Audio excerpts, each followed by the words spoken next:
Bonjour à tous, soyez les bienvenus dans ce cours numéro 10. Eh bien, c'est encore un plaisir pour moi de vous retrouver. Frères et sœurs, j'espère que vous allez bien.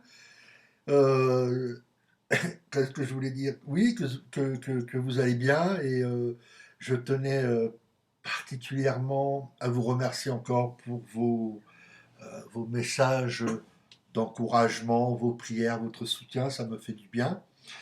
Alors, j'espère que vous allez tous bien. En tout cas, pour ma part, tout va bien. C'est une joie pour moi de vous retrouver pour partager ce cours numéro 10. Un cours qui est... bon, il va être un petit peu long aujourd'hui, hein, parce qu'on va traiter de pas mal de choses. Et ce cours numéro 10, eh bien, qui s'intitule L'origine des faux prophètes. Voici ce cours numéro 10. Et donc, sans plus attendre, eh bien, nous allons voir ensemble, eh bien, l'origine des faux prophètes, parce qu'il existe encore aujourd'hui des gens qui se sont, comment dirais-je, improvisés prophètes, prophétesses, et qui ne sont pas du tout leur ministère, et qui provoquent encore aujourd'hui beaucoup de dégâts.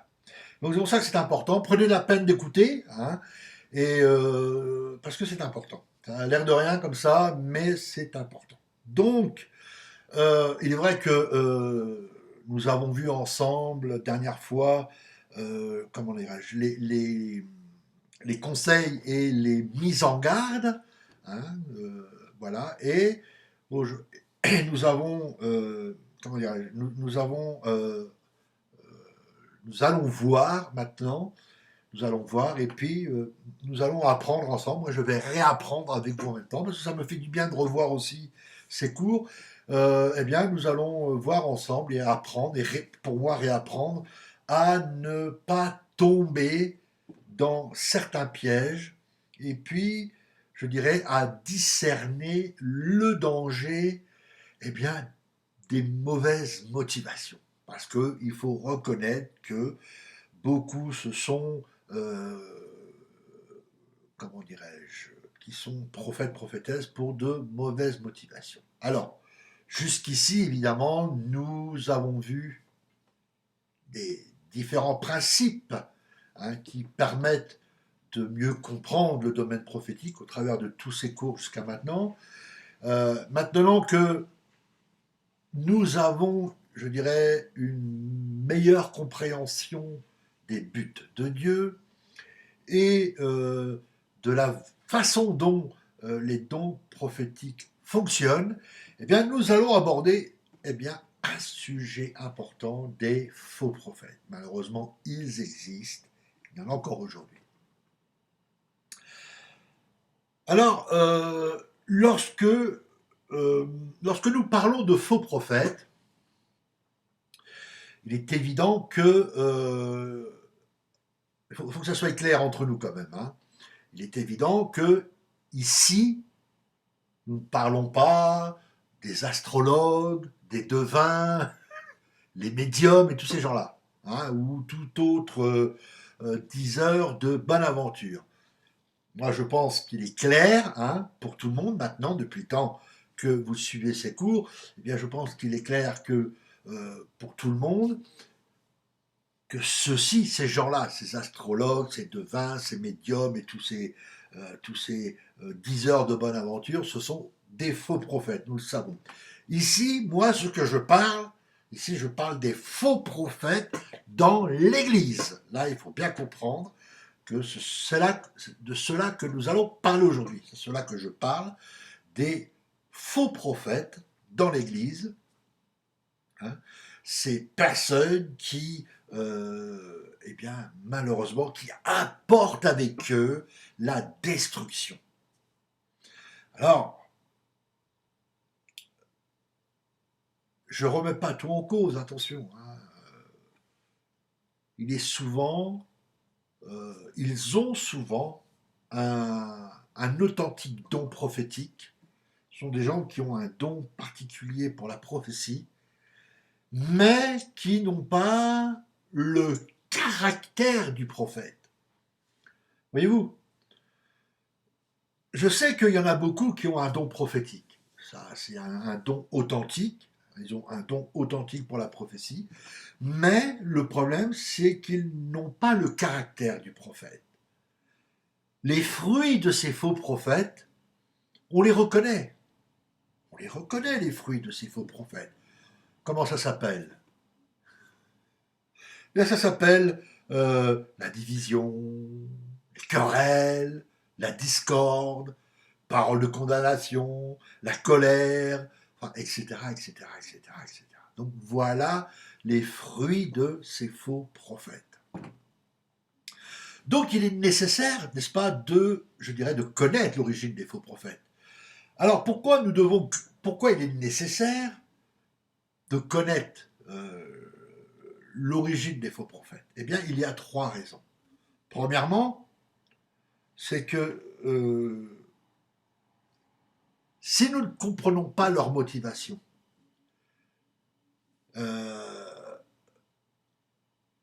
non, c'est pas ça que je voulais dire. Si nous comprenons leur motivation, pardon, eh bien, nous serons à même de les discerner alors qu'ils vont essayer de s'introduire dans nos églises pour éparpiller le troupeau. C'est pour ça que c'est important. Donc je répète, hein, il y a trois raisons pour lesquelles il faut connaître l'origine des faux prophètes. La première, je le disais donc, c'est que si nous comprenons leur motivation, si nous nous comprenons leur motivation, eh bien, nous serons à même de les discerner, n'est-ce pas? La deuxième raison, c'est que nous pouvons aider, je dirais, les jeunes prophètes en herbe à, à éviter certains pièges. Voilà. Il y a peut-être au milieu de vos assemblées des jeunes ou des moins jeunes qui ont un don prophétique. Quand je parle des jeunes prophètes, je ne dis pas que ce soit de la jeunesse, non, je parle des gens qui ont un don prophétique, que le Seigneur est en train de préparer, et ils peuvent en avoir n'importe quel âge, c'est pas là le problème. C'est-à-dire qu'ils sont jeunes dans le ministère, c'est ça que je suis en train de dire. Hein.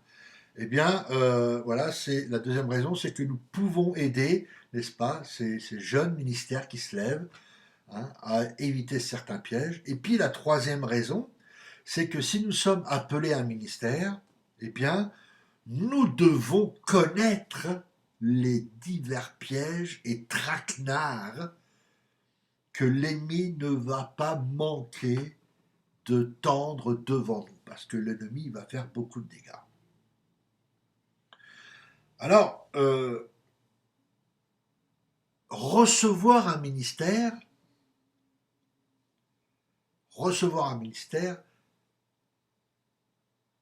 signifie être appelé à représenter le Seigneur. Voilà, c'est ça le ministère.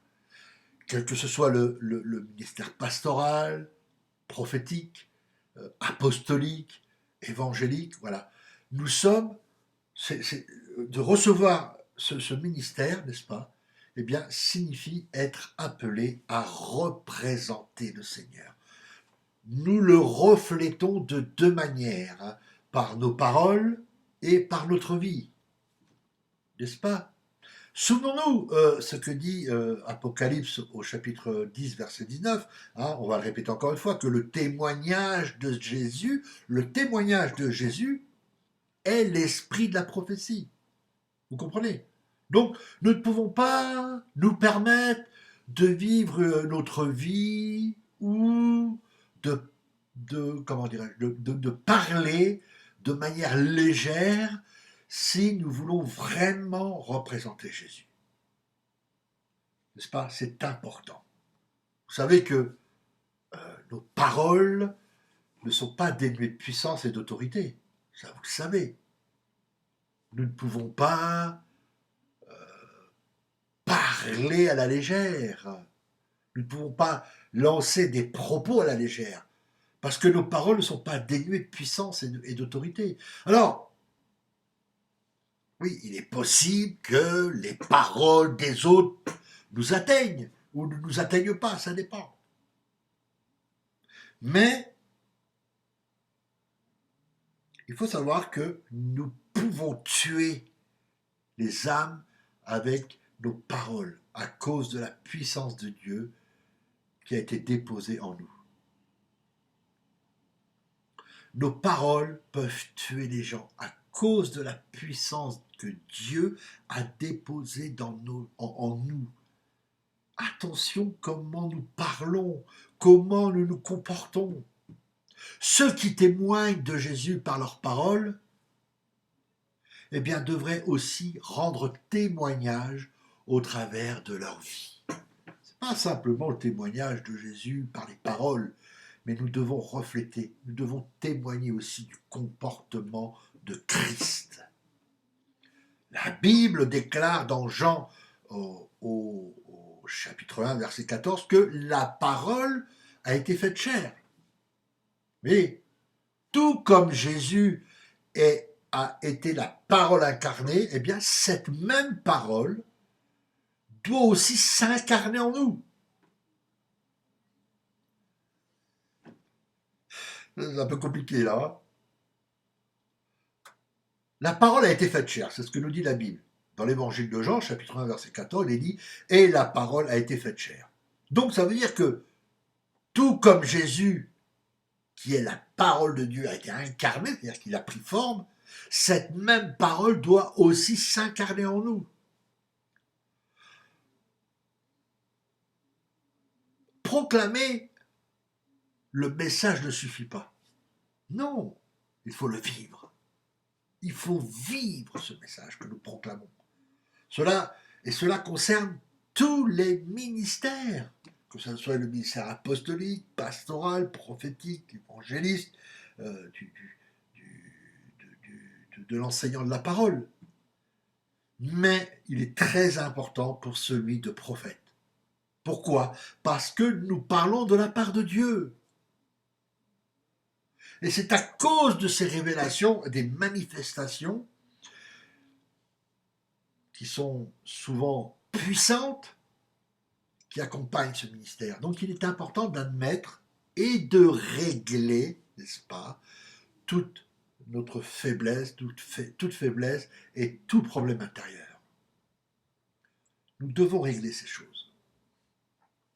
Il y a un sage qui a dit que le pouvoir corrompt et que le pouvoir absolu corrompt totalement. Bon, même si cette vérité ne se vérifie peut-être pas toujours, elle est néanmoins vraie pour ceux qui sont appelés à marcher avec la puissance de Dieu et dont les motivations n'ont pas été amenées à la lumière de Dieu. Parce que nos motivations doivent être ramenées à la lumière de Dieu. Amen. Alors, nous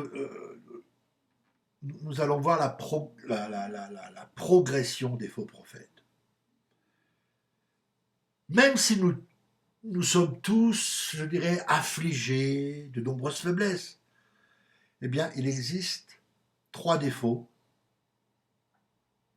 dont les prophètes en herbe, c'est-à-dire les jeunes ministères qui se lèvent, doivent absolument être délivrés s'ils veulent rester dans la bonne voie et exercer un vrai ministère.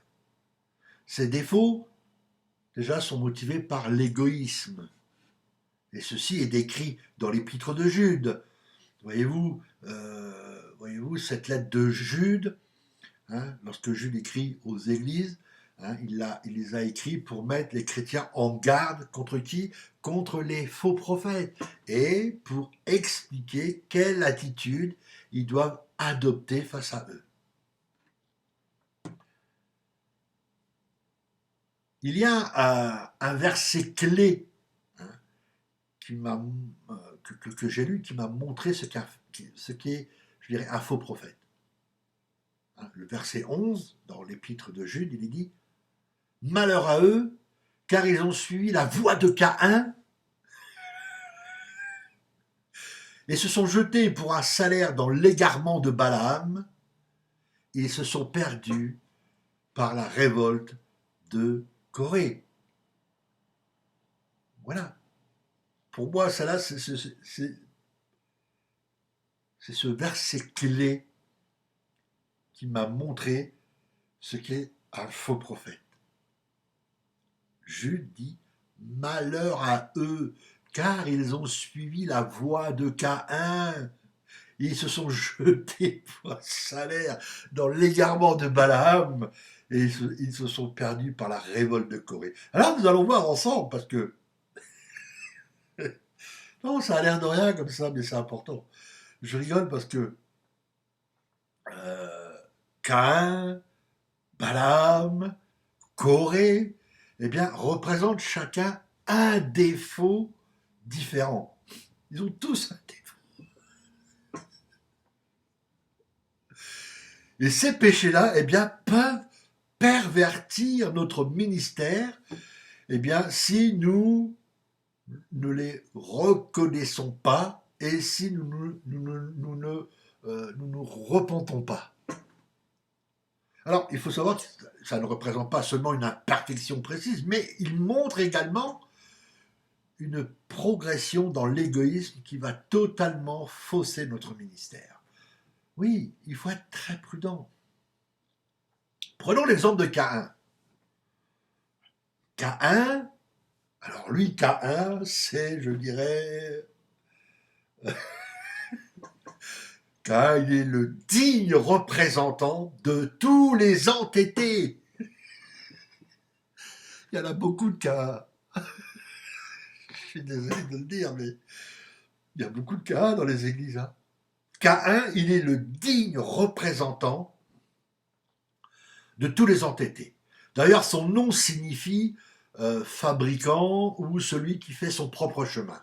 Alors, il est vrai que cet entêtement et cette opiniâtreté, je dirais, eh ben, traduisent le désir de faire les choses comme nous le voulons. Hein, on veut faire les choses par nous-mêmes. Hein, nous voulons faire les choses nous-mêmes au lieu de nous, je dirais, de nous soumettre à Dieu et puis aussi à ceux qu'il a placés comme autorité sur notre propre vie. Vous comprenez? Caïn, eh bien, a décidé d'accomplir le plan de Dieu, mais avec ses propres moyens. On peut le lire dans Genèse, au chapitre 4. Et Caïn, il est le parfait exemple de l'entêtement et aussi de ses conséquences. Et oui, parce que si vous regardez très bien, si vous faites attention un peu à Caïn, vous allez voir qu'il il a agi très mal hein, lorsque son offrande n'a pas été acceptée. Voyez-vous? Alors, au lieu de reconnaître ses torts, et puis de dire, bon, ben, je vais me soumettre à Dieu, eh bien non, non, il est devenu haineux, il est devenu dépressif.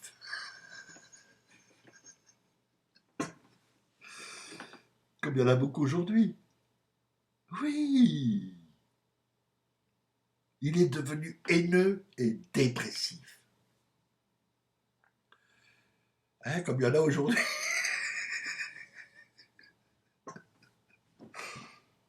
Caïn ne s'est jamais détourné de ses propres voies. Et même, écoutez bien, hein, même après cette confrontation directe avec Dieu, c'est pour ça que, euh, eh bien, je dirais, sa fureur hein, et sa dépression, eh bien, ont ouvert une porte à un esprit meurtrier, et il a fini par tuer son frère. Oui.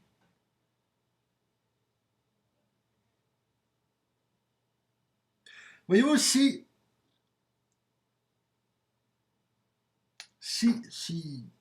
nous restons entêtés, si nous ne voulons pas reconnaître nos torts et que nous restons entêtés, il faut savoir que notre entêtement, écoutez bien, hein, non, parce que là c'est important, il faut savoir que notre entêtement possède le pouvoir de pervertir notre façon de considérer les choses.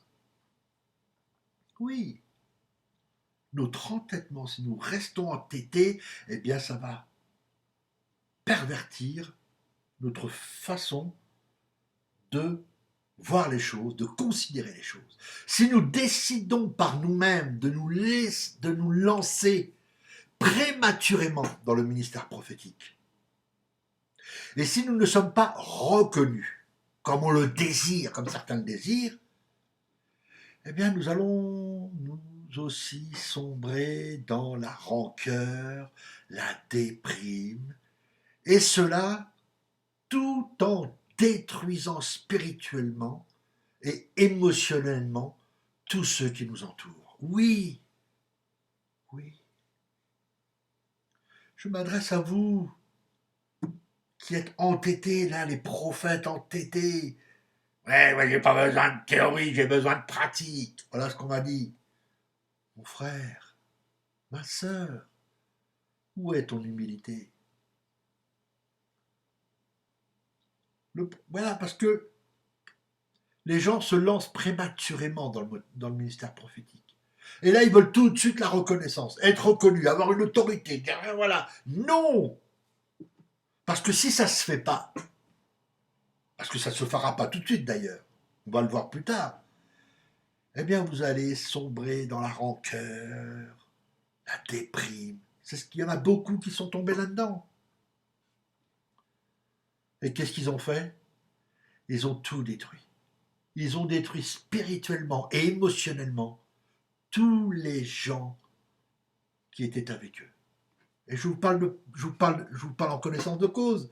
Je vous ai parlé d'une sœur de Marseille qui a parce qu'il y a une sœur qui a eu le malheur de se confier à elle en lui disant voilà, dans mon cheminement j'ai péché. Cette femme, cette sœur qui se dit prophétesse, lui a interdit de prier pendant un mois. Lui a fait, elle l'a détruit émotionnellement, elle l'a détruit cette sœur spirituellement. Et en plus de ça, elle a eu le culot de lui demander 3 000 €. Cette pauvre sœur qui était tellement détruite dans ses émotions, eh ben, elle avait un peu d'économie, elle a tout donné à la sœur qui soi-disant se dit prophétesse. Voyez-vous, c'est ça. Qu'est-ce qu'elle a fait cette sœur? Elle a dit, je t'interdis de prier, tu as offensé Dieu, tu n'as pas le droit de prier.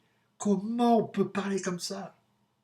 Vous voyez, tout ça parce que cette sœur-là a été rejetée des églises, parce que cette sœur-là a voulu s'imposer, elle est rentrée prématurément dans son ministère, elle n'a pas essayé de comprendre Dieu, elle n'a pas laissé Dieu travailler son cœur, non, elle a voulu s'imposer.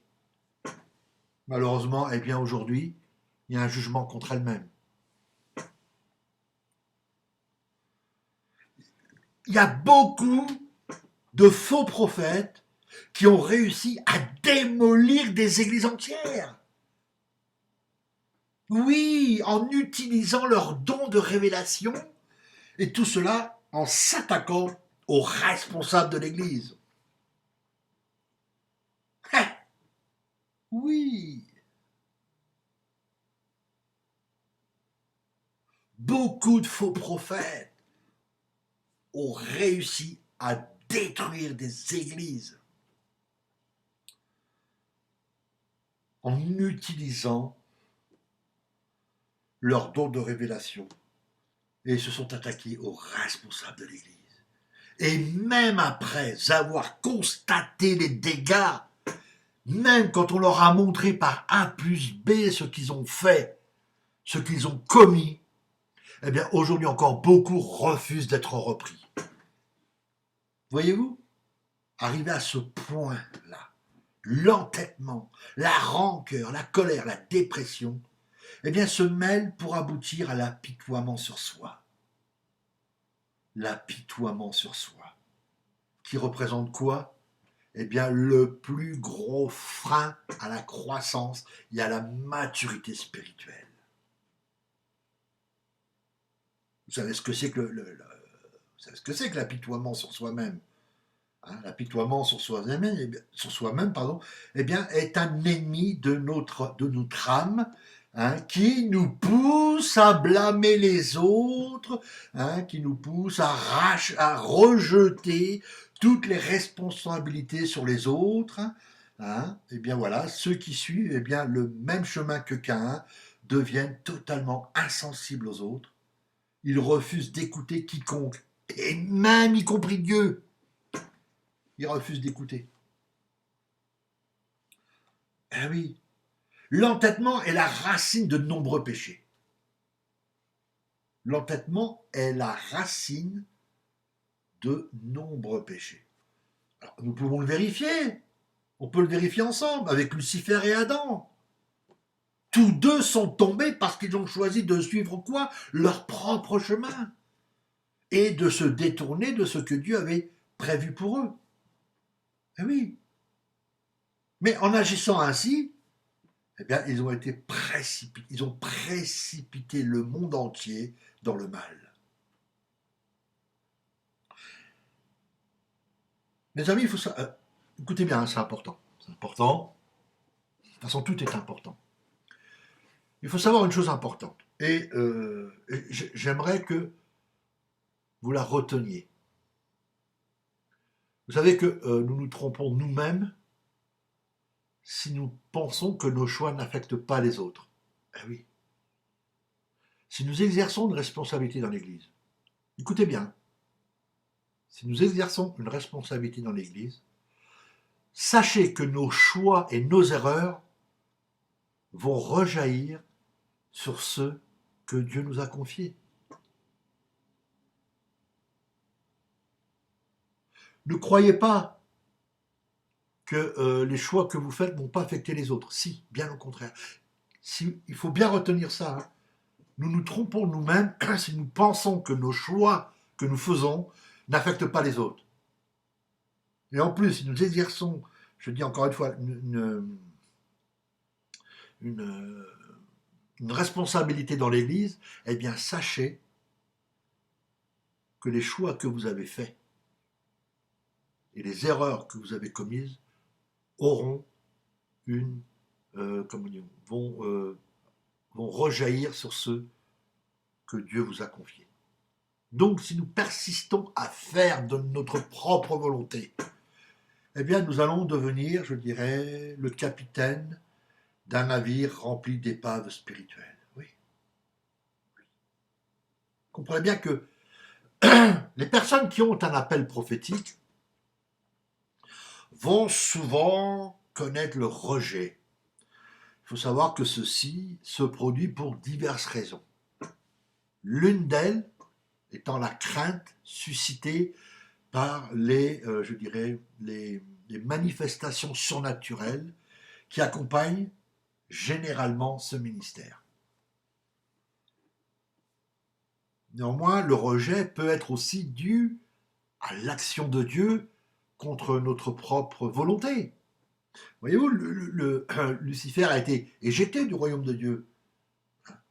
Lucifer a été éjecté du royaume de Dieu lorsqu'il a commencé à agir selon sa propre volonté. Donc ça, vous pouvez le lire dans Ésaïe au chapitre 14, à partir du verset 12 jusqu'au verset 15. Ésaïe 14, à partir du verset 12 jusqu'au verset 15. Il a été de même pour Adam. Voilà, reprenez lecture d'Adam dans Genèse au chapitre 3 et au verset 23 et 24. On va revenir à Caïn. Regardez, lorsque Caïn s'est entêté et qu'il a tué son frère, eh bien, Dieu lui a déclaré qu'il serait quoi? Eh bien, un vagabond et un fugitif sur toute la terre. Genèse, chapitre 4, versets 11 et 12.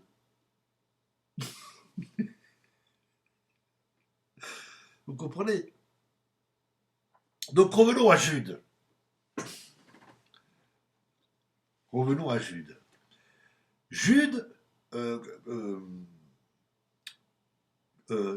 compare les faux prophètes à des astres errants. Lisez au verset 13, vous allez voir. Hein, il les compare à à des astres errants. Et c'est là qu'on reconnaît, une des caractéristiques de ceux qui sont faussés dans leur ministère. On les voit, hein, ils vont d'un endroit à un autre, hein, sans but précis, hein, et le rejet, eh bien, qui a été la conséquence de leur entêtement, eh bien, les a fait dévier du plan que Dieu avait pour eux. Alors, je reviens à cette sœur de Marseille qui était en cheville avec d'autres sœurs, soi-disant prophétesses. Ils ont fait toutes les églises de Marseille. Ils ont été rejetés. Ils ont été rejetés. Pourquoi? Parce qu'ils sont faussés dans leur ministère. Ils sont entêtés. On les voit. Vous voyez les faux prophètes, ils vont d'église en église, d'assemblée en assemblée, sans but précis, ils ne savent pas. Et pourquoi? Parce que le rejet a été la conséquence de leur entêtement. C'est à cause de ça.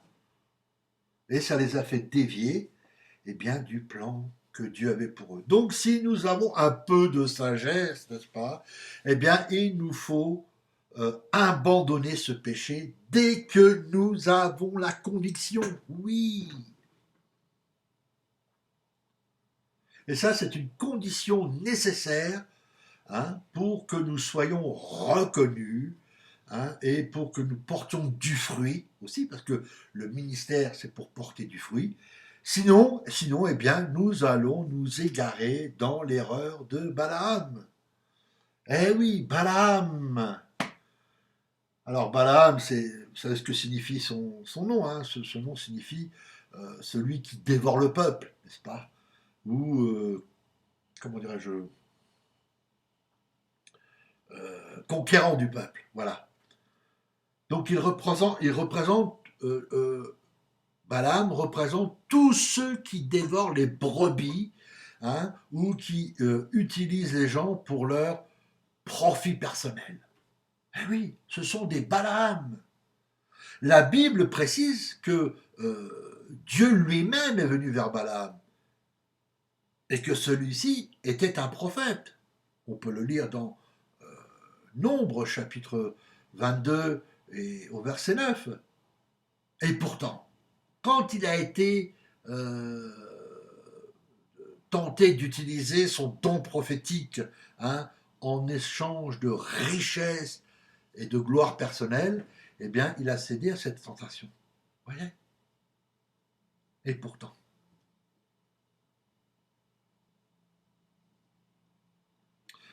voyez-vous, je dirais que ceci est peut-être la plus grande tentation pour ceux qui ont une place de responsabilité. Posons-nous la question. Allons-nous utiliser notre position, notre autorité, le pouvoir que Dieu a mis en nous pour servir les autres ou pour se servir nous-mêmes? Posons-nous cette question. La position que nous avons, l'autorité, le pouvoir que Dieu nous a donné, est-ce que cela va nous servir à servir les autres ou pour servir notre propre ventre? Non, non, non, commencez pas à dire moi, je, mais non, moi, mon ministère, c'est pour servir les autres. Réfléchissez bien avant de répondre. Jude dépeint très bien cette caractéristique, hein, des faux prophètes lorsqu'il dit que sans crainte, ils festoient, ils se repaissent. Voilà. Au verset 12, lisez-le. Et ensuite, il dit qu'ils sont dédaigneux, indifférents aux besoins des autres, qu'ils marchent selon leur convoitise, au verset 16. Oui, voilà les faux prophètes. Donc, voyez-vous, cette convoitise, n'est-ce pas, peut se manifester dans trois domaines: les finances, la politique ou dans l'émotionnel et dans le sexe, et sexuellement. Balaam a été tenté dans les finances, hein. Balak, qui était le roi de Moab, hein, eh bien, lui a offert de grandes richesses. Et puis il lui dit, voilà, je vais te donner une position d'autorité, hein, pour que tu utilises ton don prophétique selon ses ordres. Mais aujourd'hui, la plupart d'entre nous, nous ne serons jamais face à quelque chose d'aussi énorme. Mais attention, nous pouvons être tentés d'apporter, je dirais, quelques subtiles modifications à notre message, n'est-ce pas, afin de le rendre plus acceptable à ceux qui nous ont promis leur appui ou bien leur soutien financier. Voilà, aujourd'hui, eh bien, on est tellement soumis à d'autres personnes qui nous soutiennent, qui nous ont promis une place d'honneur, qui nous soutiennent financièrement, eh bien, il se peut que, eh bien, nous pouvons apporter des subtiles modifications. Eh oui, attention à ça. Rappelez-vous, rappelez-vous ce que nous dit le Proverbe 15 au verset 27. Il dit que celui qui est avide de gain trouble sa maison, mais celui qui hait les présents vivra. Alors, gardons cet avertissement dans notre cœur. Amen. Proverbe 15, verset 27. Donc, gardons cet avertissement dans notre cœur. Voyez-vous, la Bible nous enseigne que celui qui prêche l'évangile vive de l'évangile. C'est ce que nous dit Paul dans 1 Corinthiens au chapitre 9 et au verset 14. Mais si nous commençons à destiner notre ministère à ceux qui ont de l'argent ou de l'influence, au lieu de nous soucier, je dirais, de tout ce que Dieu nous envoie, eh bien, nous ne sommes rien de plus que des prostituées spirituelles. Mais oui, mais oui.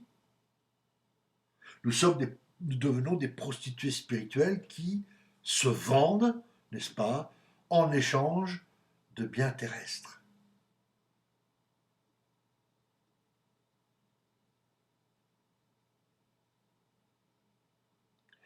Souvent, nous ressemblons à Balaam. Nous allons marcher pour un certain temps dans la vérité, mais lorsque des personnes influentes se présentent à nous, eh bien, nous allons céder et les suivre tout en pensant que c'est Dieu qui nous envoie. Alors ça, je vous invite dans Nombre 22, Nombre chapitre 22, à partir du verset 20 jusqu'au verset 22. Eh oui. Mais il y a un grand il y a, il y a un danger. Il y a un plus grand danger et encore plus subtil qui reste la tentation de nous approprier la gloire et l'estime que les gens vont nous renvoyer. Eh oui, ça aussi c'est un des plus grands dangers. Mes amis, attention à ça, attention à soi.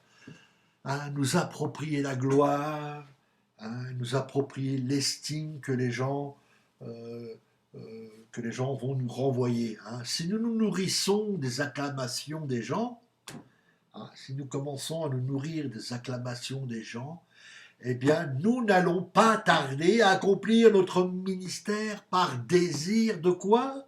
Eh bien, d'être reconnu et puis acclamé. Oh là, ce frère, oh c'est un prophète, oh là là, oh il a une onction, oh cet homme. D'ailleurs, on le voit, quand il y a un prophète qui se déplace, 2 mois avant on fait la publicité. Oh attention, de telle date à telle date, pouvoir surnaturel avec le prophète, match pro du bidon. Cet homme, je l'ai rencontré, oh là là, quand il parle, et voilà, on fait.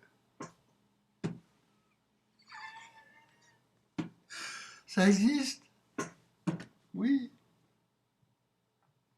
Eh oui. Et vous savez ce qui va se passer? Eh bien, nous allons être à nouveau tentés, en plus de ça, de changer le message pour qu'il plaise aux gens. Eh oui.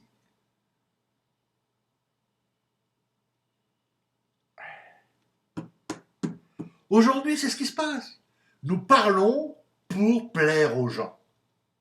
On ne parle plus du péché. Les gens, on ne parle plus du péché. On ne parle plus de vivre une sanctification, une vie de sanctification.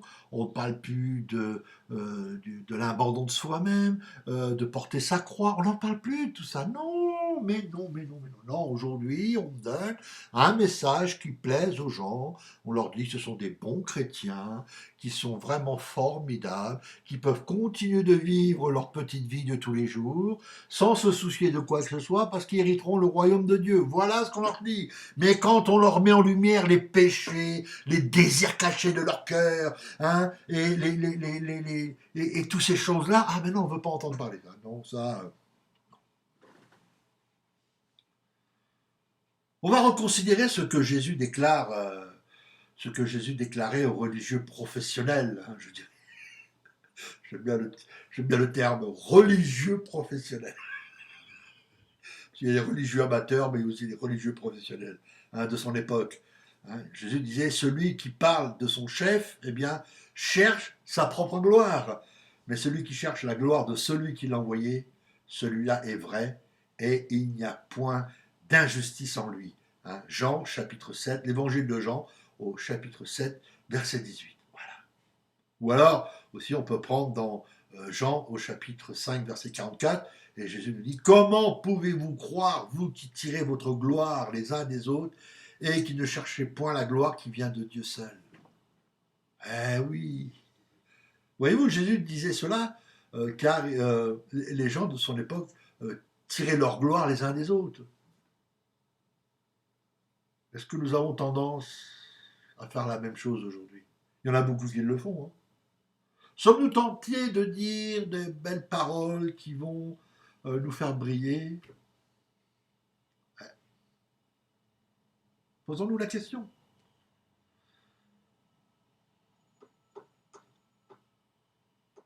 Voyez-vous, je vais vous dire une chose.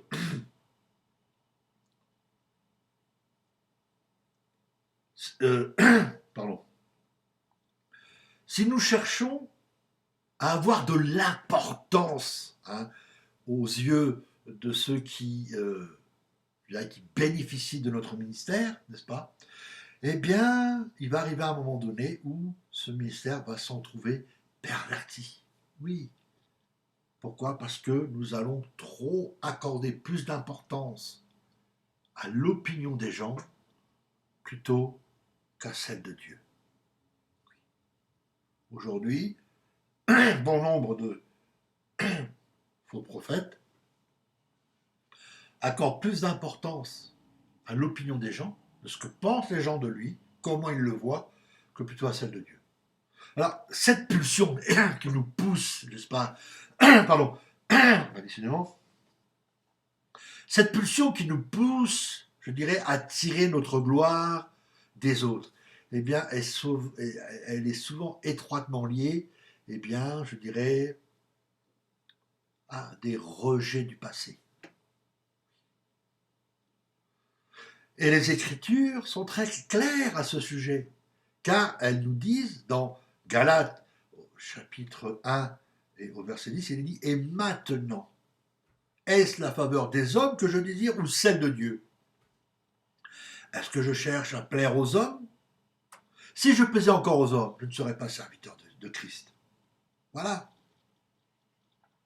Bon, il y a aussi un autre aspect du caractère de Balaam que l'on retrouve souvent dans le rejet. C'est l'immoralité sexuelle. Oui, j'ai bien dit l'immoralité sexuelle. Et pourquoi? Parce que cela en raison de la nature surnaturelle et souvent spectaculaire du ministère prophétique. Voyez-vous, les gens ont tendance à être éblouis, hein, non seulement par le don, mais aussi par celui qui le possède. Alors, je vais vous dire une chose. Moi, quand j'ai fait l'étude biblique, euh, je me souviens, le pasteur alors, ça tombe bien parce que je vous en parlais. Le pasteur qui nous faisait les cours, il nous disait attention, attention. Lorsque vous serez entré dans votre ministère, faites attention aux femmes. Beaucoup de femmes viendront vous séduire. Il nous a donné un témoignage. Il a dit moi, il m'est arrivé déjà que des sœurs, hein, appelaient le pasteur pour un rendez-vous bidon. Et lui, il a eu la chance, enfin la chance. il a eu toujours ce réflexe de se déplacer avec quelqu'un de l'église. Il n'a jamais été tout seul. Mais il nous expliquait qu'un jour il y a été et il a trouvé une sœur qui était en tenue plus que légère. Elle avait des sous-vêtements transparents, elle était nue en dessous, et puis voilà pourquoi. Parce qu'elle était éblouie par ce pasteur, et donc il nous a expliqué ça. Et ça existe, ne rigolez pas. Non, mais mes sœurs, vous êtes là en train de vous offusquer en disant oh, bah, non. Non, mais je suis sûr qu'à un moment donné dans votre vie, vous avez eu des fantasmes pour votre pasteur. Alors arrêtez de me raconter des histoires, c'est pas la peine d'être offusqué, c'est pas la peine de dire oh, moi je. Non, et même les frères, c'est pareil. Hein. Combien de frères ont déjà eu des fantasmes sur la femme de leur pasteur? Alors arrêtez de venir me dire non, voilà, ça existe. Ça existe, c'est ça, c'est vrai. Voilà.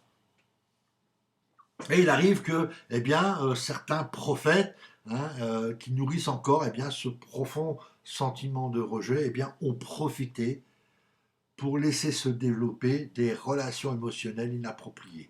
Hein, ouais. Et puis après, ben, il est facile de glisser dans l'immoralité sexuelle. Nous avons eu il y a quelques années déjà, ça remonte, je ne sais plus de quelle date, ça remonte tellement loin. On avait été invité,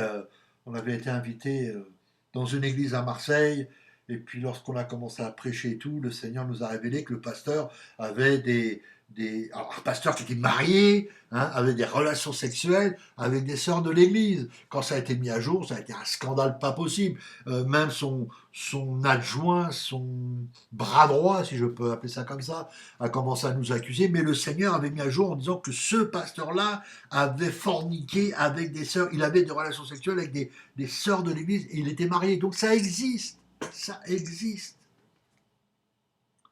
Donc ne soyez pas surpris, ne soyez pas offusqués, ne soyez pas... Voilà, parce que ça existe. Des sœurs qui se sont données, même des femmes mariées qui ont été attirées par des hommes de Dieu qui ont couché avec eux. Des hommes qui ont fantasmé sur des sœurs ou sur la femme du pasteur ou quelque, voilà.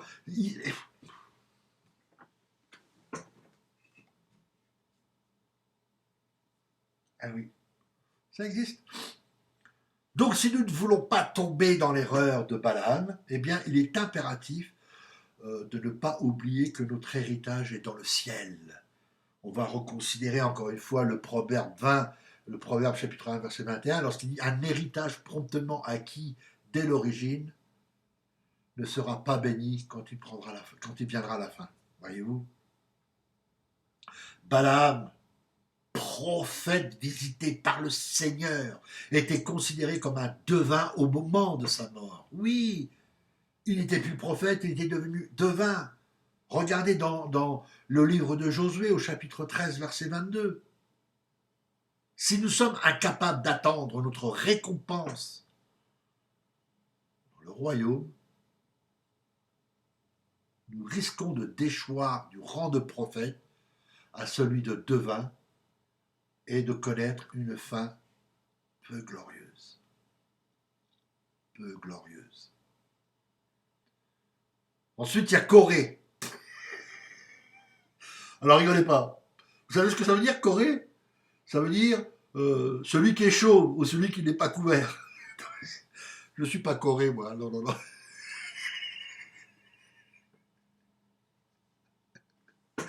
Corée, ça veut dire chaud ou celui qui n'est pas couvert. Je m'appelle Frédéric, je ne m'appelle pas Corée. Donc, Corée, lui, représente la rébellion.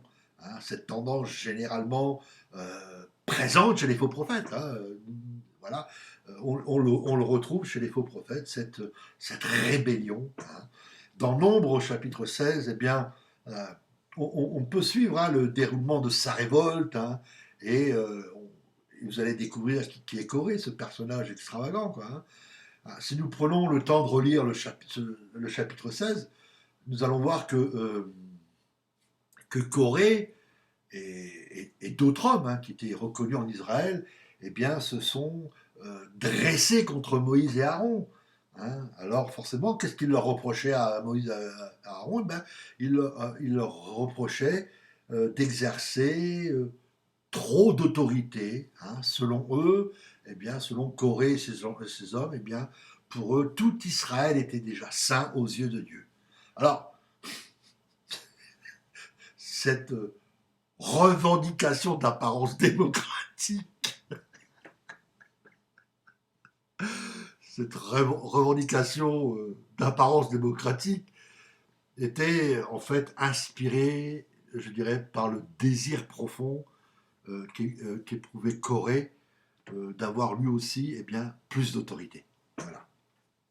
Alors maintenant, aujourd'hui encore, hein, de nombreux faux prophètes se servent de cette doctrine de l'égalité euh, pour essayer d'instaurer, je dirais, leur propre autorité. Alors, le fait que Corée, il faut savoir, Corée était quand même un homme reconnu, c'était un homme célèbre en Israël. Hein, eh ben, il faut savoir que malgré cette reconnaissance et cette célébrité qu'il avait, eh bien, ça ne lui donnait aucun droit à, je dirais, une quelconque autorité spirituelle. Non. Il faut bien comprendre que ce n'est pas le peuple, ni un pasteur, ni une église qui donne l'autorité. Non, c'est Dieu. Un pasteur ne peut pas dire tu as l'autorité. Non. Une église ne peut pas dire à quelqu'un c'est toi l'autorité. Ni un frère, ni une sœur. C'est Dieu c'est Dieu qui a donné l'autorité à Moïse et à Aaron. Vous comprenez? C'est Dieu qui les a choisis. Eh bien, il en est de même aujourd'hui. L'autorité spirituelle, ce que j'appelle l'autorité spirituelle, l'authentique, hein, ne peut pas être conférée par l'Église ou par un pasteur, mais par Dieu seul. Alors oui, il est fort possible que Corée a été appelé par Dieu, je dirais, à occuper peut-être une fonction d'autorité supérieure, n'est-ce pas, à celle qu'il exerçait. Mais le problème, c'est qu'il n'a pas eu la patience d'attendre, malheureusement. Non, il a voulu précipiter les choses. Ce que font aujourd'hui beaucoup de personnes qui ont un don prophétique. Il faut savoir qu'il existe un processus à suivre. Vous comprenez? Avant d'entrer dans le ministère, hein, que Dieu prévoit pour nous, eh bien, il y a un processus à suivre. Il y a un cheminement qui nous permet, je dirais, en général, de régler les faiblesses de caractère qui, évidemment, à la longue, pourraient finir par nous détruire, hein, c'est-à-dire nous détruire nous, et puis aussi ceux qui bénéficient de notre ministère. L'ultime épreuve est souvent le test de la patience. Il faut être patient. Voilà. Tout comme il l'a fait avec Jésus. Voyez-vous, l'ennemi va nous offrir une belle couronne. Hein, il va nous offrir une belle couronne, hein, tout en nous proposant d'éviter la croix. Mais comme Jésus, eh bien, nous devons être prêts et accepter uniquement le chemin voulu par le Père. Et celui-ci est particulièrement étroit. Le simple fait de nous montrer impatients et pressés d'avoir une autorité, eh bien cela prouve que nous ne sommes pas encore suffisamment mûrs pour exercer notre ministère. Si vous êtes impatient, si vous êtes pressé, eh bien cela prouve que vous n'êtes pas encore prêt, vous n'êtes pas suffisamment mûr pour exercer votre ministère. Bon, nous montrons que nous avons compris quelle est la source de la vraie autorité lorsque nous apprenons à nous attendre à Dieu. Il faut comprenez bien hein, que la véritable autorité ne dépend pas de nous, ne dépend pas de nos actions, elle découle du choix de Dieu. Eh oui, Corée était peut-être, oui, plus doué que Moïse. Mais il n'était pas celui que Dieu avait choisi comme leader. Vous comprenez? Ce ne sont pas nos propres forces ou nos capacités qui nous permettent d'accomplir notre mystère. Non! Celui-ci dépend uniquement de l'onction que Dieu déverse sur ceux qu'il a choisis. Eh oui, amen. Lorsque Corée s'est adressé, il s'est dressé face à Moïse, ce dernier a répondu que Dieu allait désigner celui qu'il avait choisi. Voyez-vous, chercher notre avancement personnel au lieu d'établir le royaume signifie que nous faisons peu de cas de Dieu. Et lorsque nous rejetons son choix, qui rejetons-nous? Si c'est le Dieu lui-même. Eh oui. Donc si nous n'éliminons pas de notre vie cet esprit d'entêtement de Caïn, l'égoïsme de Balaam, eh bien nous risquons de tomber, je dirais, dans une rébellion, eh bien, qui va nous amener à rejeter ceux qui sont loin de Dieu, n'est-ce pas? Qui sont loin, pas loin, mais loin, et pour finir à rejeter, eh bien, Dieu lui-même. Oui. Malheureusement, hein, c'est ça. Ces contradictions sont aujourd'hui, eh bien, l'origine de bien des murmures, accusations dans l'Église, hein, et tout cela, eh bien, nourri par, je dirais, l'ambition de personnes qui ont reçu des dons, mais qui malheureusement sont trop impatients. Voilà. Jude continue sa description des faux prophètes en disant, alors là j'ai pris une référence dans la Bible Martin, Jude continue en disant, ce sont des murmurateurs, des querelleurs, se conduisant selon leur convoitise, dont la bouche prononce des discours fort enflés et qui admirent les personnes pour le profit qui leur en revient. Ça, c'est dans la version Martin. Maintenant, dans la version Louis II, il dit aussi, ce sont des gens qui murmurent, qui se plaignent de leur sort, qui marchent selon leur convoitise, qui ont à la bouche des paroles hautaines et qui admirent les personnes par motif d'intérêt. La sœur que je vous expliquais tout à l'heure, qui a condamné, cette fameuse prophétesse qui a condamné une sœur parce qu'elle avait péché, au lieu de l'aider, au lieu de prier pour elle, elle lui dit non, tu t'es révolté contre Dieu, tu ne peux pas prier. Elle a été même jusqu'à lui voler 3000 €. Moi je dis, moi-même je ne mangerai même pas avec une telle personne. Je vous dis la vérité. Ce n'est pas le prophète, ça. Voyez-vous, les choix sont très clairs. Soit nous pouvons servir ceux que Dieu a choisis pour être responsables, ou alors nous pouvons manipuler le cœur des gens afin de les gagner à notre cause, dans le but d'obtenir une autorité spirituelle illégale et usurpée. À vous de choisir maintenant. C'est ce que font beaucoup de personnes. Et cette sœur de Marseille, cette prophétesse, c'est ce qu'elle a fait. Au lieu de servir ce que Dieu lui a confié, elle a préféré les manipuler. Elle a manipulé le cœur des gens afin de les gagner à sa cause. Voilà, c'est moi la prophétesse. Je suis, je. Vous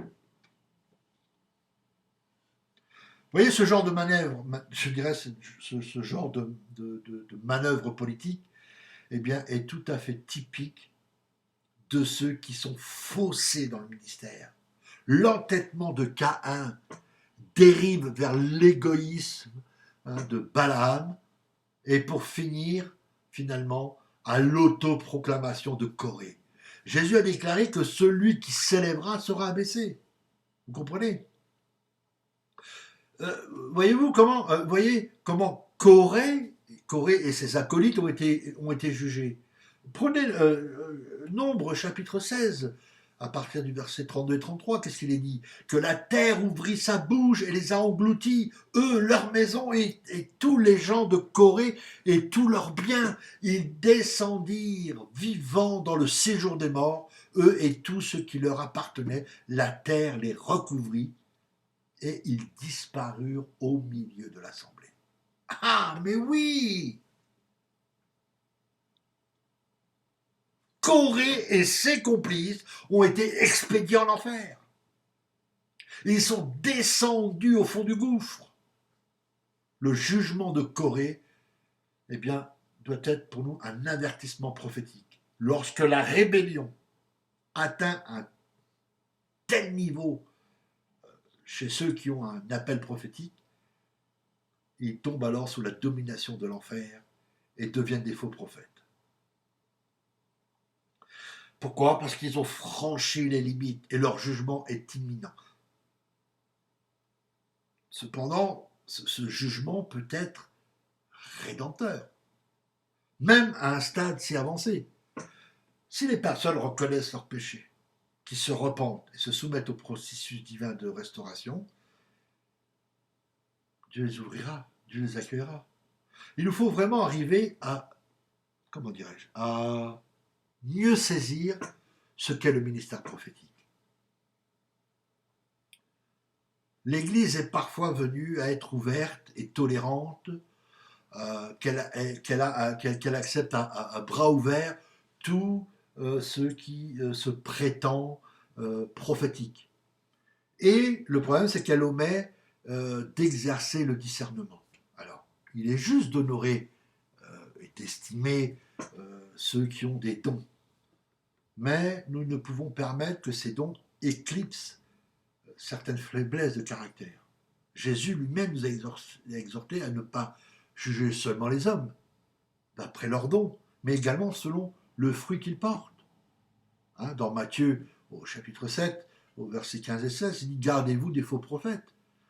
Ils viennent à vous en vêtements de brebis, mais au-dedans, ce sont des loups ravisseurs.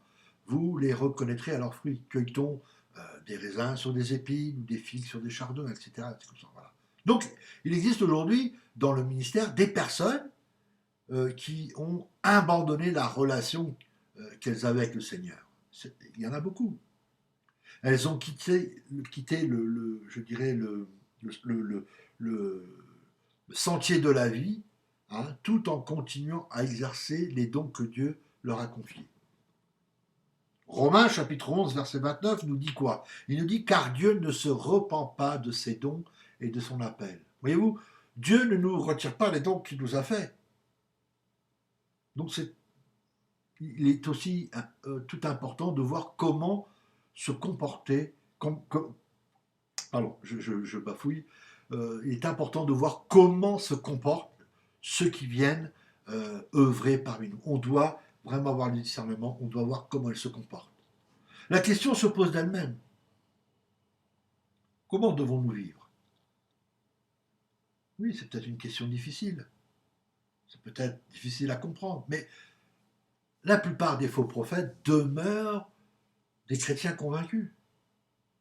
Oui. Bien sûr, il n'est pas ici question, alors je le répète, il n'est pas question d'astrologues, de médiums, mais de ceux qui sont tombés dans tous les pièges que nous venons de voir. Il y a un certain nombre parmi ceux-là qui se sont égarés parce qu'ils ont voulu s'approprier un ministère qui n'était pas pour eux, ou parce qu'ils se sont égarés prématurément. Et qu'est-ce qu'ils ont fait? Ils ont commis des erreurs. Ils se sont écartés du plan de Dieu et se sont retrouvés captifs de l'ennemi. Mais bon, cependant, il reste quand même, il reste toujours héritier du salut. Une des plus grandes victoires consiste à les voir être restaurés dans le plan que Dieu a prévu pour leur vie. C'est pour cela qu'il faut renoncer à leur motivation égoïste pour se tourner vers un Dieu qui les aime et qui pardonne. Voyez-vous, le désir de Dieu est que tous soient sauvés. Alors pour cela, il nous faut faire du salut, de la rédemption et de la restauration une priorité pour nos contacts. Oui. Considérons une fois de plus ces instructions de Gide concernant l'attitude à adopter face à ces faux prophètes. Jules nous dit que maintenez-vous dans l'amour de Dieu en attendant la miséricorde de notre Seigneur Jésus-Christ pour la vie éternelle. Reprenez les uns, n'est-ce pas, ceux qui contestent, sauvez-en d'autres en les arrachant du feu, et pour d'autres encore, ayez une pitié mêlée de crainte, haïssant jusqu'à la tunique souillée par la chair. N'est-ce pas? Voyez-vous, nous sommes sous une meilleure alliance que ne l'étaient Caïn, Balaam et Corée. Nous sommes dans une meilleure alliance. Une des promesses, n'est-ce pas, consiste à châtier et reprendre ce qu'il aime. C'est ce que nous dit Hébreux chapitre 12, versets 5 et 8. Dieu nous a fait une promesse qui châtiera et reprendra ce qu'il aime. Si Dieu redresse et reprend ceux qui sont égarés, n'est-ce pas, et que ces gens-là se soumettent à lui, eh bien, il peut aussi parfaitement les transformer. Mais oui. Et sachez aussi qu'il peut changer tous ceux qui se soumettent à sa volonté sans chercher des excuses pour leur mauvaise conduite. Dieu ne cherchera pas d'excuses pour vos mauvaises conduites. Donc, mes amis, si vous vous reconnaissez dans un de ces problèmes évoqués, tournez-vous vers Dieu, tournez-vous vers des personnes qui peuvent être aptes à vous aider à dominer votre péché et vos faiblesses. Ne vous cherchez pas d'excuses. Non, commencez pas à blâmer les autres. Ne vous cherchez pas d'excuses. Et après, aspirez à revêtir le caractère de Christ. Il est encore temps, il est encore temps pour vous de changer de route. Tout comme il l'a fait avec Jézabel qui se faisait appeler prophétesse. Dieu vous donne du temps pour vous repentir. C'est ce qu'il est dit dans Apocalypse 2 au chapitre 20 jusqu'au verset 29. Maintenant, je vais m'adresser à vous, mes frères pasteurs et dirigeants d'église, n'est-ce pas? Aider ceux qui ont un ministère prophétique. Si vous discernez dans votre assemblée des gens des personnes qui ont un ministère prophétique, qui commencent à naître dans votre église, eh bien, aidez-les. Alors, il faut que vous montrez à la fois ferme et aimant avec eux. Souvenez-vous ce que dit les Écritures. Mieux vaut une réprimande ouverte qu'une amitié cachée. C'est ce que nous dit le Proverbe 27,5, n'est-ce pas? Donc, aidez-les. Aidez-les à garder leurs pieds dans le feu. C'est une métaphore. S'ils se brûlent, eh bien, aidez-les à guérir. Pourquoi? Parce que vous êtes appelés à prendre soin de leurs âmes et de les soutenir. Voilà. Parce qu'il faut comprendre que vous serez tous tenus pour responsables devant Dieu. C'est ce que nous dit Hébreux chapitre 13, verset 7. D'accord? Donc aidez-les. Je sais que ce n'est pas facile, mais vous pouvez discerner au milieu de vous des ministères prophétiques qui vont se lever. Aidez-les. Soyez fermes avec eux, aidez-les à rentrer dans ce ministère, n'est-ce pas? Et puis aussi, s'il y a des faux prophètes qui apparaissent dans vos églises, eh bien, essayez de les secourir. Mais alors attention, là je vous mets en garde, mes frères, pasteurs, dirigeants d'église, essayez de secourir ces faux prophètes, mais pas aux dépens du troupeau. Non, ne le faites pas aux dépens de votre assemblée. Ça va coûter très cher, je vous le dis, je vous dis la vérité. Je sais par expérience que de présenter des vérités peut se révéler dangereux. Déjà pour ceux qui auraient besoin de les entendre, eh bien, risquent de ne jamais les recevoir. Néanmoins, si vous avez un appel prophétique, demandez à Dieu de vous sonder et de vous révéler votre cœur. Soumettez-vous aussi à vos responsables et à ceux qui vous ont communiqué ce don. Si vous n'avez pas de telles relations, eh bien, demandez au Seigneur de vous permettre d'en trouver. Le second risque, c'est que ceux qui ne sont pas concernés, je dirais, par cet avertissement, eh bien, le prennent pour eux à cause de leur humilité. Voilà. Ces personnes risquent donc de cesser d'exercer tout ministère jusqu'à ce qu'elles soient 100% pures. Je veux juste vous dire ceci. Ce n'est pas le désir de Dieu que vous arrêtiez de prophétiser. Non, non, pas du tout. Troisièmement, beaucoup de prophètes immatures peuvent être confondus avec des faux prophètes. Il existe un danger, donc il existe un danger réel de détruire des prophètes en herbe que le Seigneur est en train de préparer, je dirais, en vue du ministère. Donc il faut être très attentif. Regardez-les, aidez-les, voyez comment ils réagissent.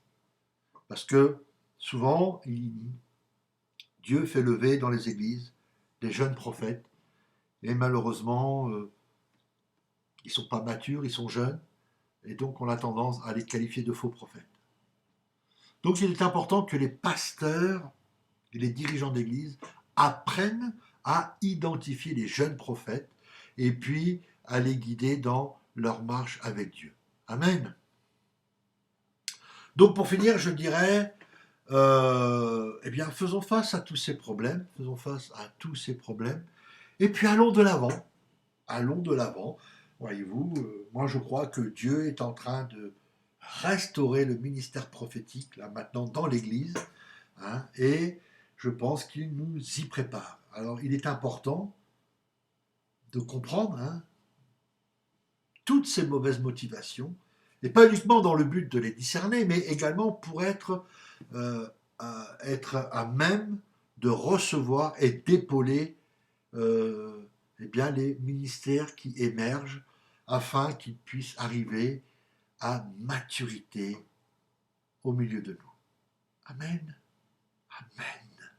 Merci Seigneur. Voilà, le cours numéro 10 se termine sur ces paroles. Merci Seigneur. En tout cas, ça m'a fait un plaisir de partager avec vous. Si vous avez des questions, donc n'hésitez pas, vous connaissez, l'adresse s'affiche, vous pouvez m'envoyer un email à cette adresse et évidemment je me ferai un plaisir de vous répondre. Ou si vous voulez me contacter via Messenger, n'hésitez pas, on peut en parler, je peux partager avec vous. Voilà, ce cours numéro 10 est terminé, nous verrons prochainement. Le prochain cours, ça sera sur les racines de la tromperie. On verra ça ensemble. En attendant, écoutez, bon courage, que le Seigneur vous bénisse, vous affermisse dans tous vos projets, qu'il vous fortifie par son esprit, si vous traversez par des épreuves difficiles, des complications, eh bien, sachez que nous prions le Seigneur pour qu'il puisse vous soutenir dans des moments difficiles, et qui nous soutiennent tous dans ces moments difficiles que nous traversons quelquefois. Amen. Voilà, je vous laisse sur ces paroles. Je vous dis à très bientôt pour un nouveau cours. En attendant que le Seigneur vous bénisse, je vous dis à très vite. Bye bye.